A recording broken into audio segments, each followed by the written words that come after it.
Hello friends, welcome back. I'm sorry this video is up a little bit late and I hope it's not too noisy out here.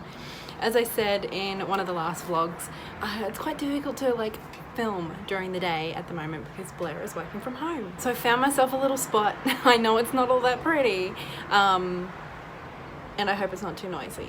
So let's talk about day 4 of the Stay Home Reading Rush. So today is Monday, so we're the day after Reading Rush is finished. I did vlog a little bit yesterday, but I feel like you've seen enough time lapses of me sitting on my couch and reading, so I thought we could just chat. So I did manage to finish The 100-Year-Old Man Who Climbed Out the Window and Disappeared on the night of day 3.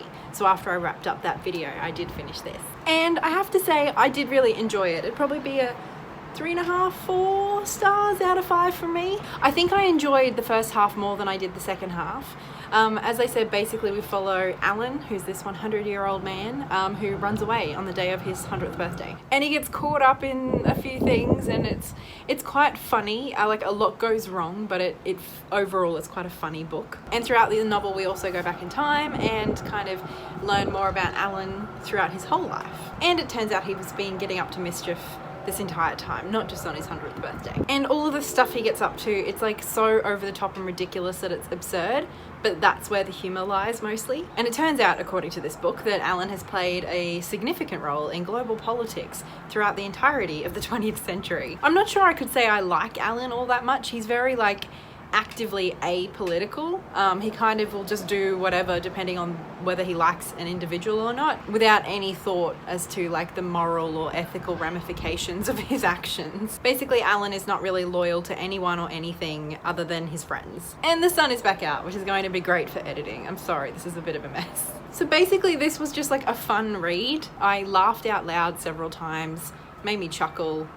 It was funny, and I enjoyed the process of reading it. I will have to say the ending kind of felt like it just kept going, the author almost wanted to explain and wrap up every single bow, and I just sort of felt I was kind of a bit over it by the last 50 pages or so. It was still enjoyable, but I just felt like the story could have been wrapped up more neatly and in a more satisfying way kind of earlier on. It just kept going is sort of how I felt. You don't have to have an exact answer to everything for a book to end satisfyingly, you know what I mean? Anyway, after that I decided I wanted a bit of a change of pace, so I read Maiden Railways, which is a manga by Asumiko Nakamura. This is a collection of short stories basically, but manga form, so you've got pretty pictures to go along with it. And it's a very short book, but it manages to pack in, I think it was 7 stories, and they're all kind of about romance, and the setting of all of them has something to do with trains, whether that's on a train station or to do with model trains. That's kind of the theme. And some of this is really beautiful, especially the coloured kind of title pages for each of the stories. But just in general, I really enjoyed this art. I think it's lovely. I think how short these stories were kind of left me unsatisfied quite a lot. They were really short, and I kind of felt like I didn't really know the characters, I didn't really care about them, I didn't really care about the relationships. I think just because they were too short, I couldn't get into it. The story I liked most though was called Sabarin Thursdays, and this was the one about model trains. And I mean, it's so short I don't want to spoil it, but I found this one the most compelling and I thought it was quite sweet. And then I dived right in the deep end and read one more book. This is Split Tooth by Tanya Tagaq. I don't know how to pronounce her surname. But this book is one that I got from the shop that I work at a couple of months ago. And this was intense. I'll read you some of the stuff that it says on the back. A fierce, tender, heartbreaking story unlike anything you've ever read. A girl grows up in Nunavut in the 1970s. She knows joy and friendship and the love of her parents. She knows the tedium of the everyday world and the raw, amoral power of the ice and sky, the seductive energy of the animal world. She knows the ravages of alcohol and violence at the hands of those she should be able to trust. She sees the spirits that surround her, and in the immense power that dwarfs us all.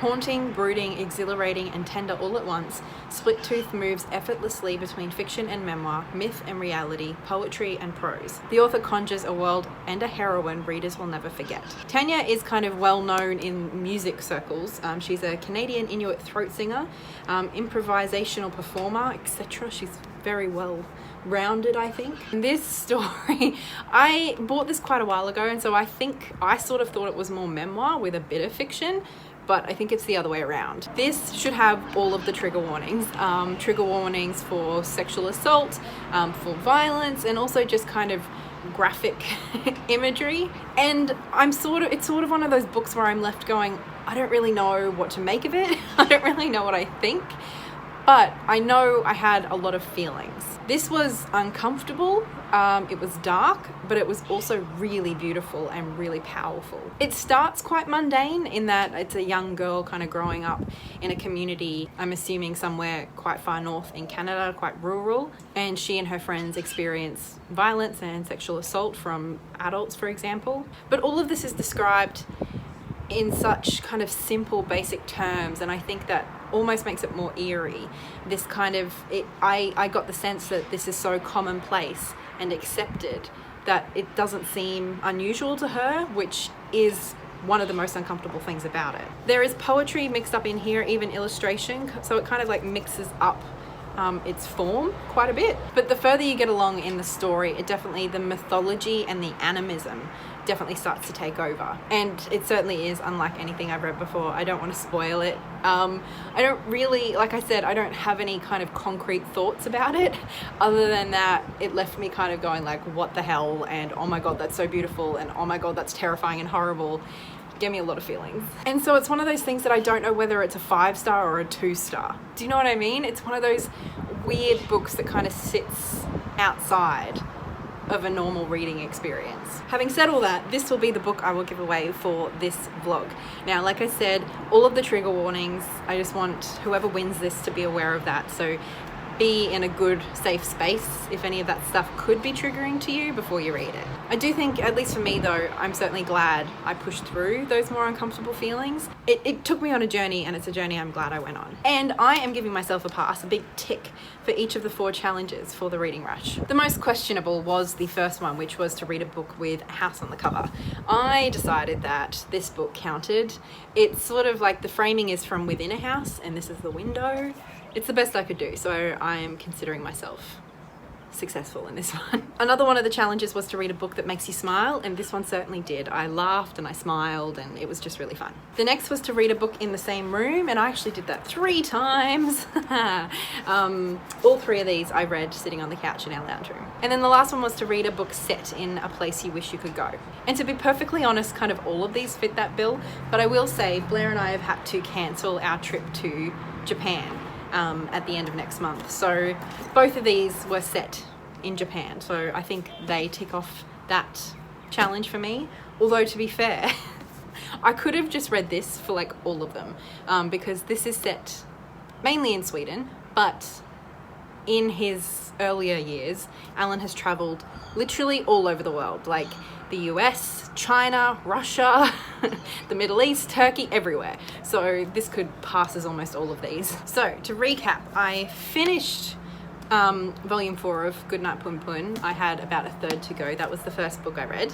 Then I read All Systems Red by Martha Wells, which I really, really liked. And Laura from Aquamarine 18 has informed me that this is a series, I think. So that's something I'll probably look into. Then came The 100-Year-Old Man, which took me obviously the longest to read. It is nearly 400 pages, but I really, really liked this one. Apparently there's a sequel to that, and I'm not sure if I'll read it, because like I said, the second half of the book I found the least enjoyable because it just kind of felt like it kept going, so I'm not sure how much I want the story to keep going even more. Then The Maiden Railways, this is probably the book I enjoyed the least.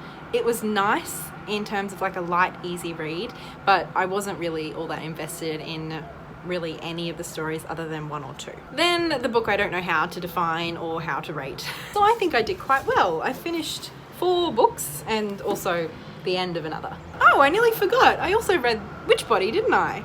Yes. So this makes it 5 full books that I read during our 4-day reading rush. Of course, we are also doing the Reading Rush vlog series giveaway. If you haven't been following along, basically I decided midway through very spontaneously to do a giveaway. So for each video, each of the 4 videos I've done for this series, I'm giving away a book. And basically all you have to do to enter is to comment. And each comment you leave on one of the videos in this series, you get 1 entry into the giveaway.